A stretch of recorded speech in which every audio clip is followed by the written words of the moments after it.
So Brian, the long soft bursts, we've got those ones pretty much figured out.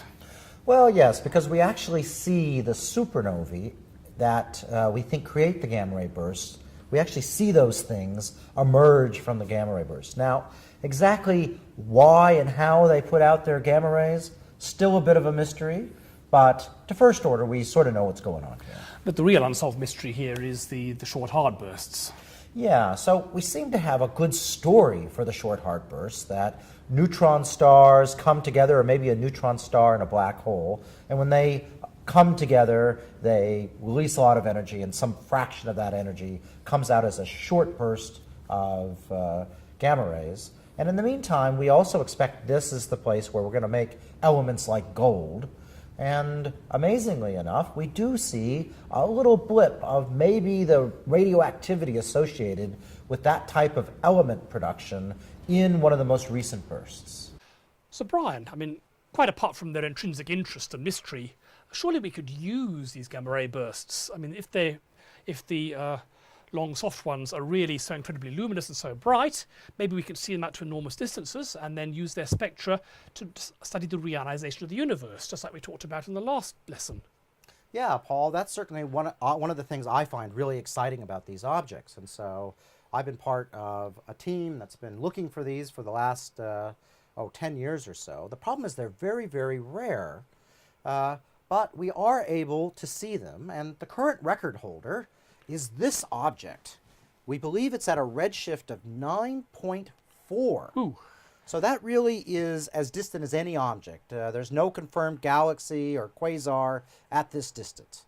And the way we know it is that if you remember from our discussion of how light travels in the early universe, the ultraviolet light gets absorbed by gas when the universe had neutral hydrogen in it. And so you don't expect to see any light blueward of the Lyman alpha line, which is at 1216 angstrom, or 121.6 nanometers. So here we've got infrared images. This is the J band, which is 1.1 microns, 1.6 microns, going up to 2.6 microns. And we're seeing nothing at the shortest wavelengths. It only starts cropping up at about 1.6 microns. That's right. So you can maybe just see a hint of it in this band. And we see it quite strongly here and here.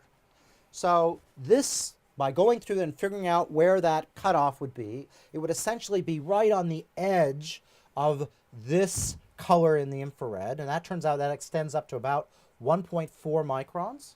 And that gives you a redshift of 9.4. So all you need to do is get a spectrum of it while it's bright, and then you can actually measure the whether the universe is neutral or ionized at that time. So did you get a spectrum of this one? Unfortunately, we didn't. It's very frustrating to me because these things are amazingly bright. This was bright enough to get a spectrum of, if only we had had our collective act together.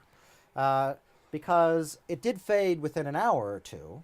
And so by the time we realized what it was going on, the Earth had moved and it was in a place where we didn't have any 8-meter class telescopes to look at it. So the holy grail will be to get a spectrum of these things. The most distant object we have with a bona fide spectrum, I would say there's one at 6.3. There's also another one at 8.2, which has sort of a spectrum. But these things are so bright, if we do it right, we should not just be able to get a spectrum to tell you how distant it is. We should be able to get one that's bright enough so that our spectra will allow us to identify what the chemistry of the universe is back at these great distances. So where to from here?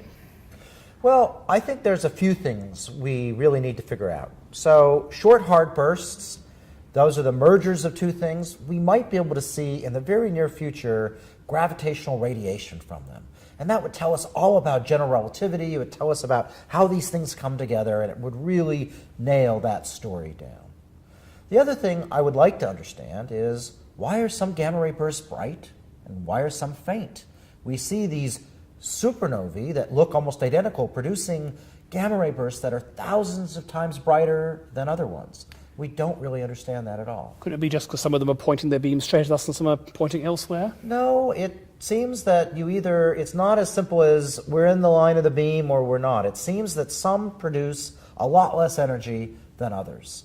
And some of these things, it turn out, don't produce a supernova explosion at all. And we can explain that because sometimes the whole star will get swallowed up into a black hole over a few hours or minutes. And so maybe we understand that within the model. But we still don't understand why some are faint and some are bright. That's just a fundamental thing that we don't yet understand. So lots of work still to do. But the most exciting thing, I think, to do is to use these things to probe the early universe. We can go out and we can find these brightest of objects. We can see them back at the dawning of time when the first objects in the universe were created. We've got the first glimpses, but we haven't done it very well yet. If we can go and observe these things with a great deal of precision, we can literally see how the first stars and galaxies in the universe were formed using these things as little beacons that shine through everything in the universe. And we haven't done it yet, but that is something we can do. We just have to get our act together. This is using one unsolved mystery of the universe to solve another one. Exactly.